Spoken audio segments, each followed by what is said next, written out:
towards next chapter, that is electrostatics. Electrostatics. ठीक है? What is electrostatics? It is the study about. It is a study about charges at rest. Charges की study होती है लेकिन rest के अंदर, ये चीज आप याद कर लें, ठीक है? It is electrostatics is about study about charges at rest, ठीक है? तो हम चार्जेस की जो स्टडी करते हैं वो इलेक्ट्रोस्टैटिक्स के अंदर आती है।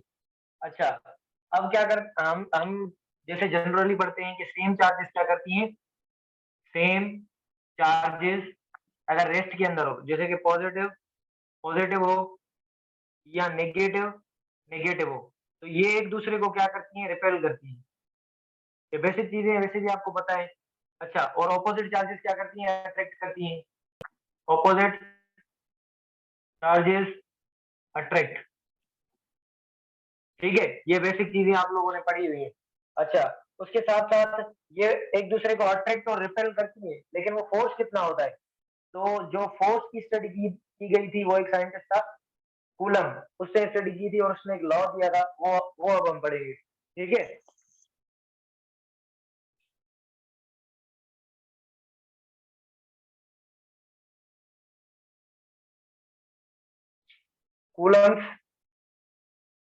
कूलम्स लॉ, कूलम्स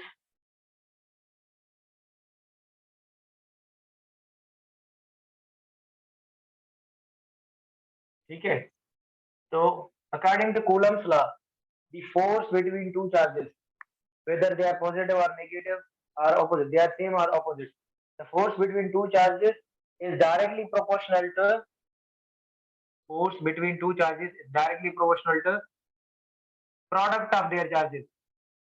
सपोज करें कि एक चार्ज है Q और दूसरी चार्ज है स्मॉल q, तो इन दोनों का जो फोर्स है वो इन दोनों की प्रोडक्ट के इक्वल है। प्रोडक्ट हम बोलते हैं मल्टीप्लीकेशन को, ठीक है? जैसे कि अगर मैं इसको बोलूं 2 into 1, तो ये 2 into 1 की ये अपना 2 और 1 की प्रोडक्ट है, ठीक है? या A और B में बोलूं तो A B क्या होगा, इनकी प्रोडक्ट होगी। तो Q1 Q2 या Q capital Q small, force is directly proportional to product of charges and inversely proportional to square of distance between them. यानी कि इन दोनों के दरमियान जो डिस्टेंस है, r के साथ हम जाहिर करते हैं डिस्टेंस को, s के साथ भी करते हैं, किसी जगह पर p के साथ भी किया हुआ होता है, लेकिन r s ये आप लिख सकते हो जनरली डिस्टेंस के लिए। तो distance between two charges, force is proportional to product of the charges and square of distance between them, यानी कि डिस्टेंस का स्क्वायर। और जब आप प्रोपोर्शनलिटी को हटाते हो तो आप एक कांस्टेंट का वैल्यू लिखते हो, जब भी आप प्रोपोर्शनलिटी को हटाते हो तो एक कांस्टेंट देते हो। तो यहाँ पर जो कांस्टेंट गिवन होता है वो क्या होता है, k, ठीक है? q अपॉन r स्क्वायर, या इसको आप k Q1 Q2 upon r square इस तरह से भी लिख सकते हो, ठीक है? ये इसका मैथमेटिकल फॉर्म है, सही है? अच्छा, और कभी कभी क्या लिखा हुआ होता है, आपने बुक के अंदर अपने देखा होगा कि F12 बराबर होता है माइनस F21, ये वाली चीजें बुक के अंदर मेंशन है, ठीक है? अच्छा, तो कुछ बुक्स के अंदर क्या लिखा हुआ होता है, तो आपने, ये मैं चीज इसलिए बता रहा हूँ कि आपने जो आपके टेक्स्ट बुक के अंदर चीज लिखी हुई है वो फॉलो करनी है। कुछ बुक्स के अंदर अगर वन चार्ज जैसे कि Q1 है, Q2 है, तो जो Q1 फोर्स लगा रहा है Q2 पर, उसे मैं जाहिर कर रहा हूं F12 से, यानी कि force of body 1 on body 2, force of ये जो F12 है वो किसके बराबर है, force of Q1 on Q2, और F21 क्या है, force of Q2 on Q1। ये जो चीज है ये कांस्टेंट नहीं है। कुछ बुक्स के अंदर आप देखोगे तो F12 का मतलब जो होगा वो आपको ऐसे लिखा मिलेगा कि Q2 लगा रहा है Q1 पर, और कुछ बुक्स के अंदर आपको ऐसे मिलेगा 12 लिखा हुआ जो मैंने लिखा है Q1 लगा रहा है Q2 पर, तो इस पर जो है आपने परेशान नहीं होना। जो भी आप टेक्स्ट बुक फॉलो कर रहे हो, अगर फॉर एग्जाम्पल आप सिंटेक्स बुक फॉलो कर रहे हो, तो आई थिंक उसमें 1-2 का यही कॉन्सेप्ट है जो मैंने लिखा है, फिर भी आप चेक कर लेना। यानी कि गलत नहीं है दोनों चीजें, आप 1 का 2 पर या 2 का 1 पर बोल सकते हो, वो आप इस पर डिपेंड करता है कि आप टेक्स्ट बुक कौन सा पढ़ रहे हो। ठीक है, इसमें कोई परेशानी वाली बात नहीं है, और ना इसमें इतना ये आपसे नहीं पूछेंगे कि F12 क्या है, ये ना ही सवाल आएगा। अच्छा, कोई ये बता सकता है कि F12 बराबर है नेगेटिव ऑफ F21 के, तो ये नेगेटिव किसको डिनोट करता है, किसको, किस चीज को ये नेगेटिव जाहिर कर रहा है, ये मुझे चीज अगर कोई बता सके तो। ये नेगेटिव किस लिए है? F12 यानी कि चार्ज जो फोर्स लगा रही है चार्ज 1 दूसरी चार्ज पर, वो बराबर है दूसरी चार्ज का फोर्स पहली चार्ज पर। तो ये नेगेटिव क्यों है यहाँ पर? ये तो पॉजिटिव होना चाहिए ना, क्योंकि फोर्स तो दोनों तरफ लग रहा है। हाँ एग्जैक्टली, डायरेक्शन, डायरेक्शन के लिए, क्योंकि अगर देखें ये चीज यहाँ पर देखें, अगर Q1 Q2 पर फोर्स लगा रही है और ये दोनों चार्जेस कौन सी मैंने रखी है, पॉजिटिव, तो ये इस पर फोर्स लगाएगी इस डायरेक्शन में। ठीक है, क्योंकि पॉजिटिव है, पॉजिटिव पॉजिटिव को रिपेल करेगी, पॉजिटिव पॉजिटिव को क्या करेगी, रिपेल करेगी। अच्छा, अगर मैं यहाँ पर ऐसे लिखूं Q और ये Q, तो अगर मैं आपसे पूछूं कि ये पॉजिटिव है या नेगेटिव, तो आपने बताना है ये चीजें पॉजिटिव है, क्योंकि नेगेटिव अगर कोई चार्ज प्रेजेंट होगी तो नेगेटिव मेंशन होगा, नेगेटिव चार्ज के लिए नेगेटिव की निशानी लगी हुई होगी। ऐसा नहीं हो कि अगर कोई चीज ना लिखी हो तो आप बोलो कि पता नहीं है पॉजिटिव है या नेगेटिव, अगर कुछ भी मेंशन नहीं है तो charge is positive. If the negative charge is mentioned it means it is negative, negative otherwise it is not. ठीक है, तो ये यहाँ पर देखिए Q1 फोर्स लगा रहा है Q2 पर, तो इसको आप कंसीडर करें फॉर एग्जाम्पल अपने टेक्स्ट बुक के हिसाब से F12, और ये Q2 लगा रहा है Q1 पर, तो ये कैसा होगा, F21। अब डायरेक्शन देखें, ये मैग्नीट्यूड में दोनों बराबर होंगे, यानी कि मैं ऐसे लिख सकता हूँ F12 is equal to F21, और दोनों के आगे मैं मार्क लगा दूं। ठीक है, तनवीर डेली F12 is equal to F21, ये मैग्नीट्यूड में बराबर है मार्क के अंदर, लेकिन डायरेक्शन के अंदर आप जब देखोगे तो ये माइनस की निशानी देना लाजमी है, क्योंकि डायरेक्शन दोनों का ऑपोजिट है। ठीक है, ये चीज समझ आई सबको, क्लियर हुआ? अगर ये चीज क्लियर हो गई तो फिर मैं के को थोड़ा एक्सप्लेन करूं, के एक मीडियम कांस्टेंट। ये चीज क्लियर हुई सबको? जिस चीज को क्लियर है वो मुझे बता दे, मैसेज बटन है जी क्लियर।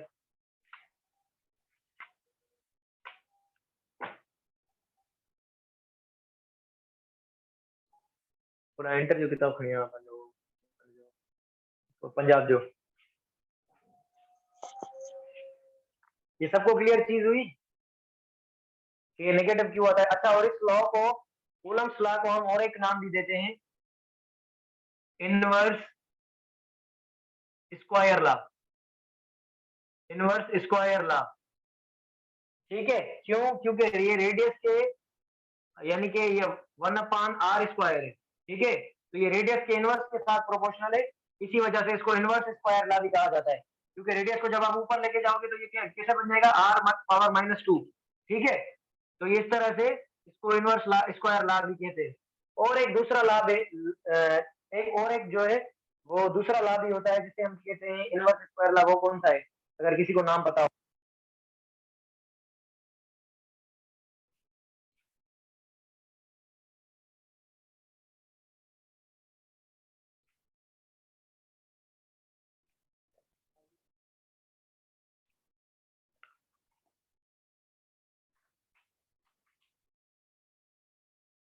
हाँ, एक बच्चे ने सही बताया, बाकी मुझे बताएं।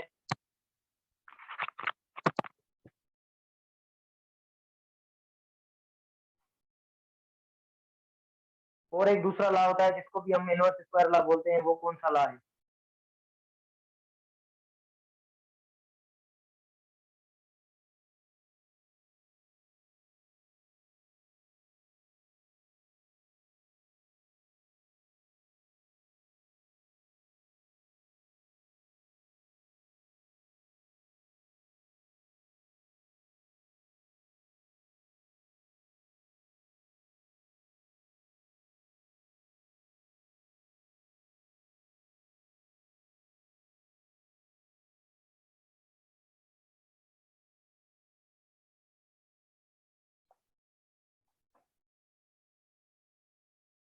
अच्छा, वो जो दूसरा लॉ है उसे हम कहते हैं ग्रेविटेशनल लॉ, ठीक है, क्योंकि ग्रेविटेशनल लॉ के अंदर भी सेम चीजें होती है, बस ये दो चार्जेस की जगह पर क्या होता है, मासेस होती है, ठीक है।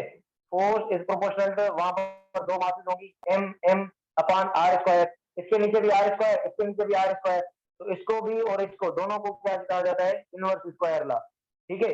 और इन दोनों को एक जैसा समझा जाता है, क्योंकि यहाँ पर देखें ना, दो मासेस के दरमियान फोर्स है और यहाँ पर दो चार्जेस के दरमियान फोर्स है, दोनों का डिस्टेंस जो है वो प्रोपोर्शनल है, दोनों का डिस्टेंस जो है उसका स्क्वायर प्रोपोर्शनल है फोर्स के साथ, तो इसका भी जो अपना रेडियस का स्क्वायर है वो प्रोपोर्शनल है किसके साथ, फोर्स के साथ। अच्छा, और एक चीज आपने मुझे पता नहीं है कि आपको पता है या नहीं, लेकिन और एक चीज इस लॉ से रिलेटेड ये है कि इस लॉ के अंदर जो फोर्स लगता है ना, वो रेडियल फोर्स होता है, और रेडियल फोर्स का मैं आपको बताता हूँ कि वो किस तरह से होता है, ठीक है। ये जो फोर्स है ये क्या होता है, line joining two bodies or charges. Coulomb's law का जो फोर्स लगता है, देखिए अगर के फॉर एग्जांपल ये चार्ज है यहाँ पर Q1 और ये चार्ज प्रेजेंट है Q2, ठीक है। तो इसका सेंटर सपोज कि ये है और इसका सेंटर ये है, ठीक है। तो इनमें से हम एक लाइन क्रॉस करेंगे, अब जो लाइन इन दोनों के सेंटर्स को मिलाएगी, ठीक है, उस लाइन को कहा जाता है लाइन ज्वाइनिंग टू सेंटर। अब ये चार्ज अगर इस पर फोर्स लगाएगी ना, तो इस लाइन के अलॉन्ग लगाएगी, और ये चार्ज अगर इस पर फोर्स लगाएगी तो इस लाइन के अलॉन्ग लगाएगी। इसी वजह से कहा जाता है कूलम्बिक फोर्स जो है वो लाइन ज्वाइनिंग टू सेंटर इस लाइन पर लगता है, यहाँ से रेडियल फोर्स भी कहते हैं, रेडियल फोर्स, या इसको force along diameter, force along diameter, लेकिन एक कंडीशन है, force along diameter joining centre, joining centre, क्योंकि डायमीटर आपने पढ़ा है ना, डायमीटर तो यहाँ से भी हो सकता है, लेकिन ये चीज हमें नहीं करनी, सेंटर से क्रॉस होना लाजमी है, सेंटर से अगर क्रॉस होना लाजमी है तो ये इस तरह से करेगा, क्योंकि दोनों से क्रॉस करना है, फिर वो किसी भी तरह से लगे, लेकिन ये कंडीशन फुलफिल हो, यानी कि दो एक लाइन क्रॉस करेंगे जो दोनों के सेंटर से पास हो, फोर्स इन इस लाइन के दरमियान लगेगा, ठीक है, ये ऊपर नीचे नहीं लगेगा, यहाँ यहाँ बस यहाँ पे। ये चीज जो मैंने अभी बताई क्लियर थी, और ये पहले पता थी आपको, जिसको ये चीज पता थी पहले वो मुझे बताए मैसेज करके कि उसको ये चीज पता थी।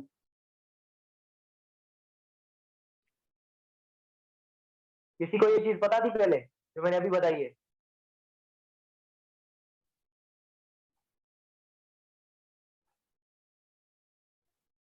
मैं आपसे पूछ रहा हूँ सबसे, अगर किसी को ये चीज पहले पता थी, ओके, क्वेश्चन ने कहा है नहीं, बाकी वाले बच्चे बताए मुझे, किसी को ये चीज पता थी पहले? नो, ठीक है, ये आप चीज याद कर लें, क्योंकि ये अच्छा, जो ग्रेविटेशन लॉ होता है ना, बाबा आपने ही बताया था, ओके ओके,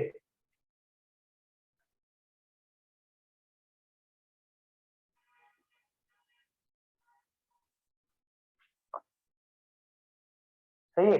ये कोलम्बिक फोर्स भी इसी तरह से होता है और ग्रेविटेशनल फोर्स भी इसी तरह से होता है, जो दो मासेस होते हैं ना ग्रेविटेशनल फोर्सेस में, अगर एक मास यहाँ पर प्रेजेंट है, दूसरा मास यहाँ पर, दोनों का जो फोर्स लगता है वो भी line joining the two centres लगता है, line joining the two centres, वो भी फोर्स इसी तरह से लगता है, क्योंकि ये दोनों लॉ एक जैसे हैं तकरीबन, फर्क सिर्फ किसका है कि उस लॉ के अंदर मासेस है, इस लॉ के अंदर चार्जेस है, ठीक है। तो अभी हमने जो कांस्टेंट दी थी वो कौन सी थी, के,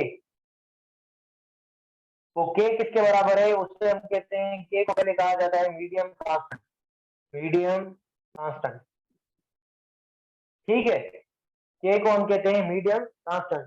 के का जो वैल्यू है वो है 9 × 10⁻⁹, ठीक है, ये इसका अपना वैल्यू है। बाकी आप यूनिट कैसे किस तरह से निकालोगे, यूनिट निकालने के लिए हमने पढ़ा फोर्स इज इक्वल टू के Q1 Q2 upon R square, के का आपको वैल्यू चाहिए तो आर को यहाँ ले आएंगे, फोर्स इंटू आर स्क्वायर, दोनों चार्जेस का यूनिट वैसे भी सेम रहेगा, तो ये क्यू स्क्वायर बन जाएगा। ठीक है, तो यहाँ पर क्या बचा के, तो फोर्स का यूनिट क्या है न्यूटन, और इसका डिस्टेंस का क्या है metre square upon coulomb square. तो ये किसका वैल्यू निकला, ये यूनिट ऑफ के,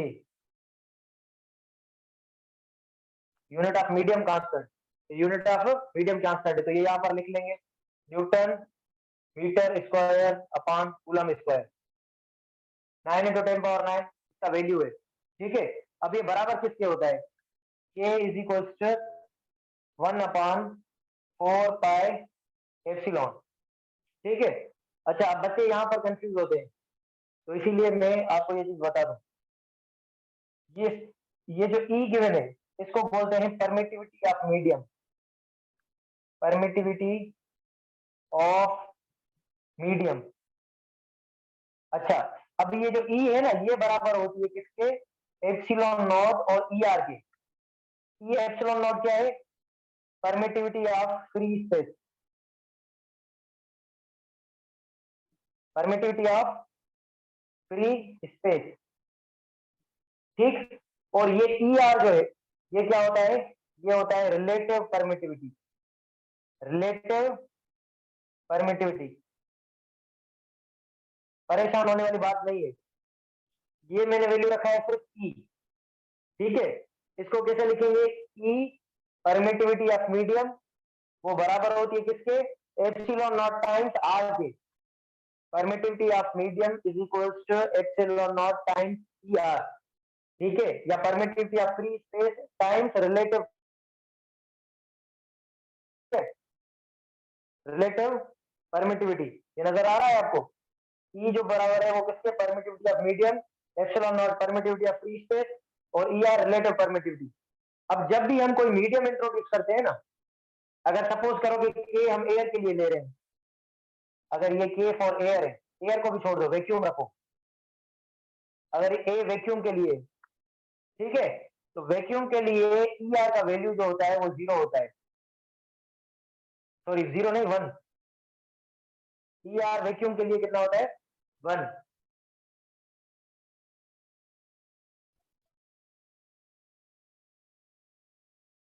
ठीक, तो अब यहाँ पर रखिए 1/4π, अब यहाँ पर ई किसी, तो यहाँ पर मैंने रख दिया, अब ई आर मैंने आपको पहले ही, वैक्यूम के लिए इसका वैल्यू कितना है, बराबर हो जाएगा 1/4π, आपको यही लिखा मिलेगा। रिलेटिव परमिटिविटी वैक्यूम के लिए 1 होती है और एयर के लिए 1.000 आई थिंक 8 होती है, लेकिन अप्रोक्सीमेटली उसको 1 कंसीडर करते हैं। लेकिन आपसे पूछा जाए कि के का वैल्यू किसके लिए ज्यादा है, वैक्यूम के लिए ज्यादा है या एयर के लिए, तो आप कहेंगे वैक्यूम के लिए ज्यादा है, क्योंकि अगर नीचे बड़ा वैल्यू आएगा तो ये वैल्यू ओवरऑल छोटा हो जाएगा। सही है, यानी कि वो मीडियम जिसकी रिलेटिव परमिटिविटी ज्यादा होगी, जिसके ई आर का वैल्यू ज्यादा होगा, उसके लिए के की वैल्यू कम हो जाएगी। इसी वजह से दो चार्जेस के दरमियान, कोई भी मीडियम के दरमियान जो फोर्स होता है वो रिड्यूस हो जाता है। ये चीज समझ में आई सबको, जिसको इस चीज के अंदर कोई प्रॉब्लम हो वो मुझे बता दे, तो मैं एक दो चीजें और इंपॉर्टेंट है इससे रिलेटेड तो वो मैं रिपीट करूं। सही है, ये मैंने आपको यूनिट का भी बता दिया।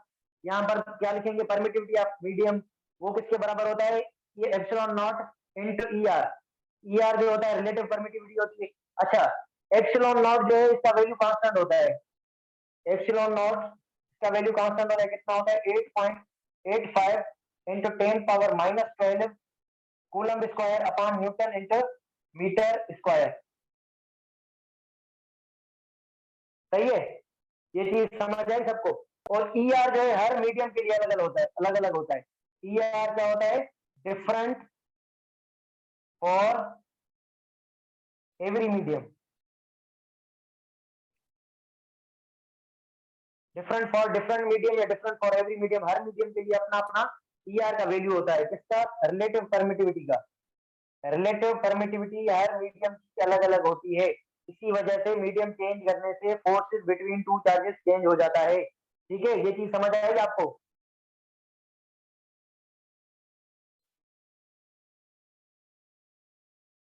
इससे छोट करें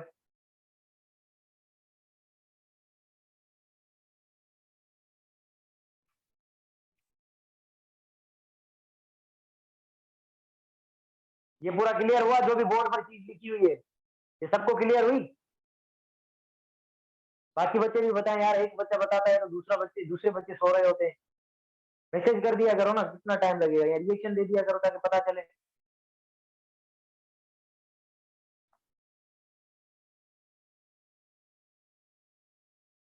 क्लियर? ठीक है, ओके।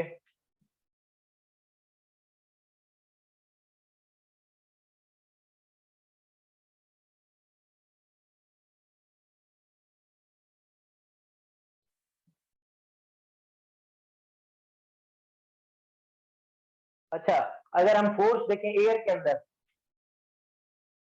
फोर्स एयर के अंदर, तो देखें के Q1 Q2 upon R square.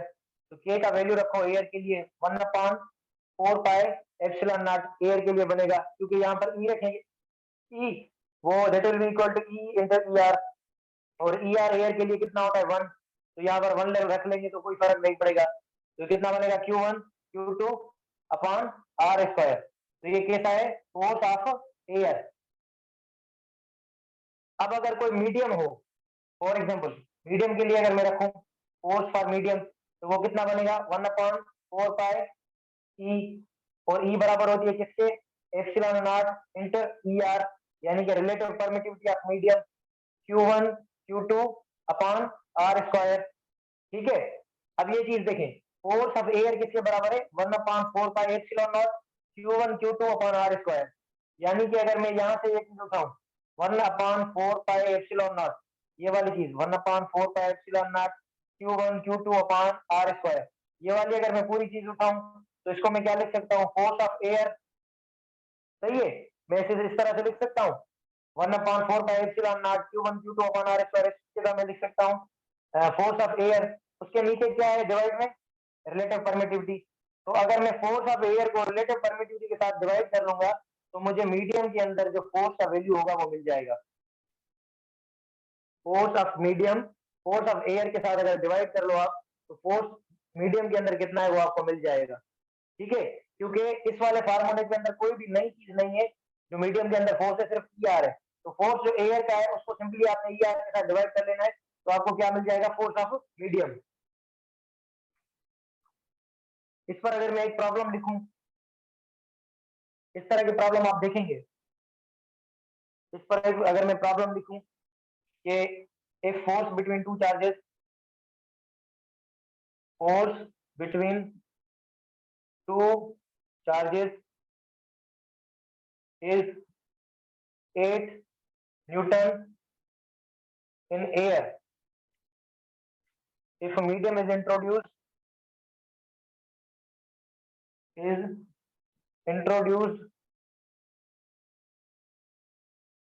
of ER is equals to 2, find force in medium।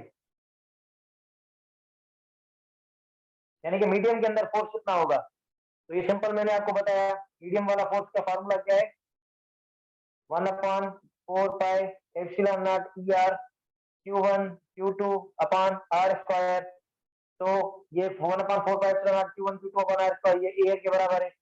तो एयर को रिलेटिव परमिटिविटी के साथ डिवाइड कर लोगे तो मीडियम का फोर्स मिलेगा। तो एयर में फोर्स कितना है 8 न्यूटन, ये किसके अंदर है, एयर के अंदर, और रिलेटिव परमिटिविटी है 2। तो इसको आप सिंपल से 8 डिवाइडेड बाय 2 कर लोगे तो ये 4 न्यूटन आएगा, यानी कि फोर्स ऑलमोस्ट हाफ हो जाएगा। सही है, रिकॉर्ड कर स्क्रीनशॉट बस।